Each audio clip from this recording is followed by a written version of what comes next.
جی جی جی افتخار صاحب تھوڑا سا اپنا تعارف کرا دوں. جی افتخار صاحب. افتخار احمد میرا نام ہے. جرمنی کے شہر کولن میں 30 سال سے رہ رہا ہوں. ٹھیک. قادیانی گھرانے میں پیدا ہوا. پرورش ربوہ یعنی چناب نگر میں پائی، جس کی وجہ سے نس نس میں قادیانیت بری رہی. 1979 میں جرمنی آ گیا. یہاں جماعت کے لیے بے پناہ کام کیا. شاید ہی کوئی شعبہ ہوگا جس میں خدمات سر انجام نہ دی ہوں. ٹھیک. ناظم اعلیٰ کا بیج بھی سینے پر سجایا.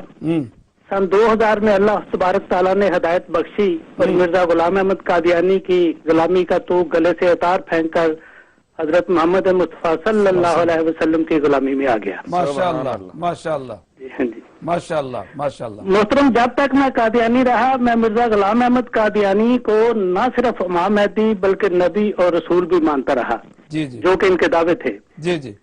مجھے بڑا عجیب لگتا ہے جب آپ سے فون پر بات کرنے والے قادیانی اس بات کا اعتراف نہیں کرتے بلکہ انہیں نبی اور رسول کہتے ہوئے ہچکچاتے ہیں، جبکہ مرزا غلام احمد قادیانی نے کہا ہے کہ ہمارا دعویٰ ہے کہ ہم رسول اور نبی ہیں. اور پھر یہ بھی کہا ہے کہ سچا خدا وہی ہے جس نے قادیان میں اپنا رسول بھیجا. بالکل یہی لکھا انہوں نے. ہاں جی. ٹھیک ہے نا جی. ہاں جی. ہاں جی. انہوں نے اپنی کتاب ایک غلطی کا ازالہ میں لکھا ہے کہ میری بیعت کرنے والے جو احباب مجھے رسول، مرسل اور نبی نہیں مانتے وہ صحیح نہیں، جبکہ اللہ کی وحی پاک جو مجھ پر نازل ہوتی ہے اس میں مجھے ان الفاظ سے پکارا گیا ہے. اب ہر قادیانی پر فرض ہے کہ وہ یا تو مرزا غلام احمد قادیانی کو نبی اور رسول مانے یا پھر اس سے انکار کرتا ہوا قادیانیت سے باہر نکل جائے. صحیح. یہ ذلی یا 2 نمبری والے نبی کی تو کوئی گنجائش ہی نہیں ہے. صحیح. بالکل صحیح. ٹھیک ہے نا جی. مرزا غلام احمد نے کھلم کھلا شرعی نبی ہونے کی بات کی ہے. ہاں جی. انہوں نے 40 کتاب میں لکھا ہے کہ یہ بھی تو سمجھو کہ شریعت چیز کیا ہے. جس نے اپنی وحی کے ذریعہ سے چند امر اور نہیں بیان کیے اور اپنی امت کے لیے ایک قانون مقرر کیا وہی صاحب شریعت ہو گیا. بس اس تعریف کی روح سے بھی ہمارے مخالف ملزم ہیں کہ میری وحی میں امر بھی ہیں اور نہیں بھی. حیرت کی بات یہ ہے کہ یہ سب کچھ کہنے سے پہلے مرزا غلام احمد قادیانی یہ کہتے رہے کہ ہم مدعی نبوت پر لعنت بھیجتے ہیں. بالکل کہا اس بندے نے. بالکل لکھا. ٹھیک ہے نا. ہاں جی. اب لعنت بھی اپنے اوپر خود ڈال لی. ہاں جی. اور وہ یہ بھی کہتے ہیں کہ یہ کیسے ہو سکتا ہے کہ میں دعویٰ نبوت کر کے اسلام سے خارج ہو جاؤں اور کافر بن جاؤں. بالکل لکھا انہوں نے. لکھا نا جی. یہ کماکل لوگ ہیں. یہ مجھے نہیں سمجھ آ رہی کہ یہ کتابیں گھر میں رکھنے کے باوجود ان کو پڑھتے نہیں ہیں. بالکل ایسی بات ہے.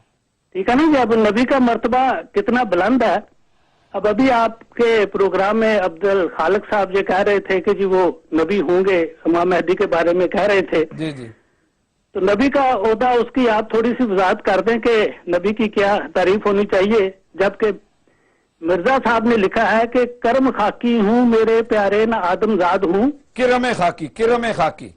ہاں جی. کرم خاکی ہوں میرے پیارے نہ آدم زاد ہوں بشر کی جائے نفرت اور انسانوں کی آس. ہائے ہائے ہائے. وہ اعتراف کر رہے ہیں کہ وہ تو بندے کے پتر بھی نہیں ہے. بالکل بالکل یہی بات. آدم زاد ہی نہیں ہے. بالکل یہی بات. بالکل یہی بات. اچھا دوسری بات یہ کہ قادیانی جب بحث کرتے ہیں وہ حضرت عیسیٰ علیہ السلام کا مسئلہ اٹھا لیتے ہیں. بالکل یہیں سے شروع کرتے ہیں.